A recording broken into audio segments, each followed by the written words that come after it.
પ્રગતિના પંથે આગળ વધી રહેલા વિશ્વમાં આત્મહત્યાનો દર પણ એટલી જ ઝડપથી વધી રહ્યો છે. જાણીને નવાઈ લાગશે, વિશ્વમાં એક વર્ષમાં 1 મિલિયન એટલે કે 10 લાખ લોકોથી વધુ આત્મહત્યા કરે છે. તેનો અર્થ હવે સાંભળજો, એક દિવસમાં 2740 લોકો, એટલે કે 1 કલાકમાં 114 લોકો, દર 2 મિનિટે 3 વ્યક્તિ, અને એનો અર્થ એ કે દર 40 સેકન્ડે 1 વ્યક્તિ આત્મહત્યાથી મૃત્યુ પામે છે સરેરાશ. એનો અર્થ એ થયો કે આજના આપણા 2 કલાકના કાર્યક્રમ દરમિયાન વિશ્વના ગમે તે ખૂણામાં થઈને સરેરાશ 228 લોકો અપમૃત્યુથી મૃત્યુ પામ્યા હશે. તે જ રીતે જો ભારતની વાત કરીએ તો દર વર્ષે 1 લાખથી વધુ લોકો આત્મહત્યાથી મૃત્યુ પામે છે. અને જો ગુજરાતની વાત કરીએ તો છેલ્લા NCRB એટલે કે નેશનલ ક્રાઇમ રેકોર્ડ્સ બ્યુરોના આંકડા પ્રમાણે 2012માં 7110 આપઘાત થયા છે, નોંધાયા છે. If you compare it with આગળના 2 વર્ષ તો 2010માં 6207, 2011માં 6382 અને 2012માં 7110. ગુજરાતમાં અમદાવાદ સર્વ અગ્રસ્થાને આવે છે, બીજો નંબર સુરતમાં છે, અને અનફોર્ચ્યુનેટલી રાજકોટ પણ હવે એમાં આગળ વધી રહ્યું છે. મને બરાબર યાદ છે કે 2 વર્ષ પહેલાં જ્યારે પરીક્ષા આવી રહી હતી ત્યારે રાજકોટથી મારા પર ઉપરાઉપરી 3 થી 4 ફોન આવ્યા હતા કે જેમાં સ્કૂલના વિદ્યાર્થીઓ કે આજે અમારી શાળામાં થયું છે. આજે કોઈક એ સ્કૂલના સર હતા અને એમના ભાઈ અમારી સાથે સ્વયંસેવકનું કામ કરે છે, તો એમણે અમને જાણ કરી કે આજે આવું થયું છે. આખી સ્કૂલના સ્ટાફ વિદ્યાર્થીઓ હચમચી ગયા હતા. તરત જ થોડા વખતમાં એવા સમાચાર આવ્યા કે એક જ સ્કૂલની 9મા ધોરણની 2 છોકરીઓએ આત્મહત્યા કરી. તો આ લોકોમાં એવી તો શું પરિપક્વતા, એવી તો શું થિંકિંગ હોય, એવું તો શું એ લોકોમાં વિચાર આવતા હશે કે આ ઉંમરે આવું કરી શકતા હશે.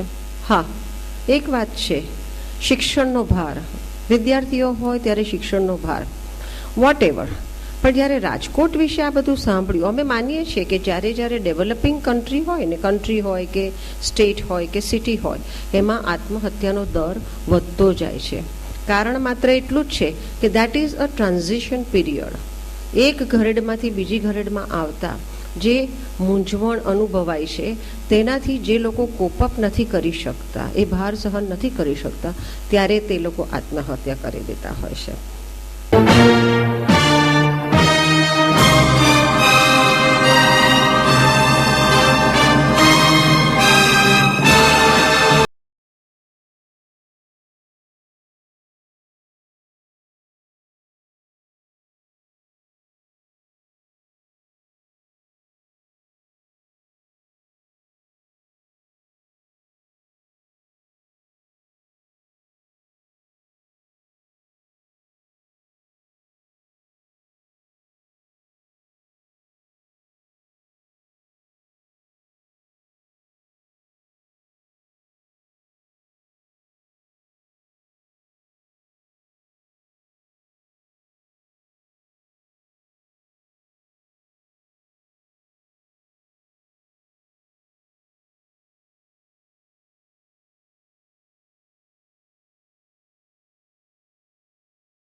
કાર્યક્રમ ચલાવી રહ્યો આવેલ છે. જેનો મુખ્ય હેતુ સામાન્ય રીતે પ્રજા અને પોલીસ વચ્ચેનું જે અંતર છે એ દૂર કરવાનો મુખ્ય હેતુ છે.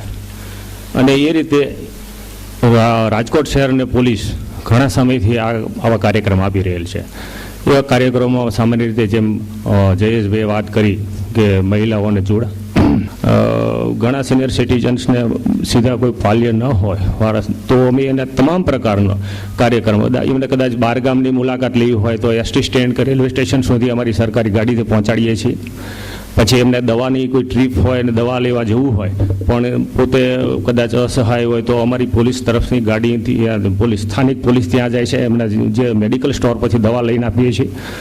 આવા એ ઉપરાંત જે બહેનો જે છે, બહેનોને પણ જે રાત્રિ દરમિયાનમાં 8 વાગ્યા પછી પોતે સેલ્ફ એમ્પ્લોઈઝ હોય અને રાત્રે 8-9 વાગ્યા પછી જો પોતે આવતા હોય તો ડાયરેક્ટ પોલીસ સ્ટેશન કંટ્રોલમાં ફોન કરે છે. એનાથી એક પોલીસની ગાડી વ્હીકલ જેમાં ડ્રાઈવર સિવાય મહિલા કાર્યકર પોલીસ હોય છે, એ ત્યાંથી જ્યાં હોય પોતાનું સ્થાન દર્શાવે ત્યાંથી એમના ઘેર સુધી પહોંચાડે છે.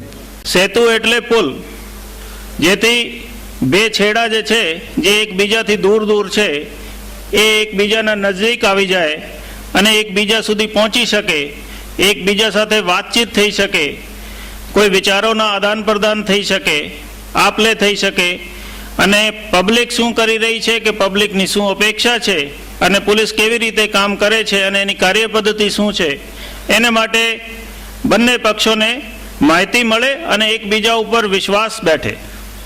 એના માટે ખાસ આ એક દરેક જિલ્લામાં સુરક્ષા સેતુનો કાર્યક્રમ ની શરૂઆત કરવામાં આવેલી છે, જેના પગલે રાજકોટ શહેરમાં પણ અમે વિવિધ પ્રોગ્રામો યોજી રાજકોટ શહેર પોલીસને પબ્લિકના નજદીક લાવવાનો પ્રયત્ન કર્યા છે. આ માટે જેમ જયેશભાઈ અને એસીપી ચુડાસમા સાહેબે વાત કરી કે શહેરમાં અમે જુદા જુદા પ્રોગ્રામ ગોઠવ્યા છે. મહિલાઓ માટે સેલ્ફ ડિફેન્સ અને જુડો કરાટેની તાલીમના વર્ગો હેડક્વાર્ટરમાં યોજ્યા. એટલો સારો પ્રસાદ મળ્યો કે અમને મુશ્કેલ પડી ગઈ કે આટલી બધી બહેનોને ક્યાં સમાવીએ.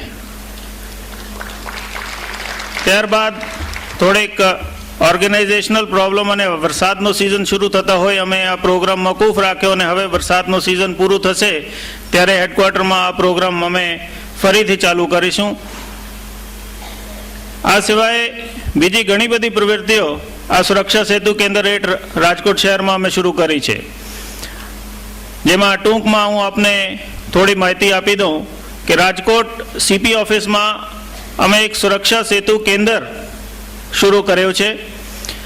આ જેમ કલેક્ટર ઓફિસમાં જનસેવા કેન્દ્ર છે એવી જ રીતે આ એક સિંગલ વિન્ડો સિસ્ટમ છે કે તમારે પોલીસ પ્રત્યે કોઈ બી કામ હોય તો તમે સુરક્ષા સેતુ કેન્દ્રમાં આવીને તમારી અરજી કે રજૂઆત કરી શકો છો અને ત્યાંથી જ બધું ઓર્ગેનાઇઝ થશે. તમારે કોઈ લાયસન્સ લેવાનું હોય, કોઈ પરવાનગી લેવાની હોય, કોઈ ફીસ ચૂકવવાની હોય કે અરજી કરવાની હોય, કોઈ માહિતી આપવાની હોય કે કોઈ માહિતી મેળવવાની હોય, જે કંઈ બી તમારી કામગીરી હોય એ તમે સુરક્ષા સેતુ કેન્દ્રમાં આવીને એક જ સ્થળે રજૂઆત કરી શકો છો અને ત્યાંથી જ જવાબ તમને મળી શકે છે.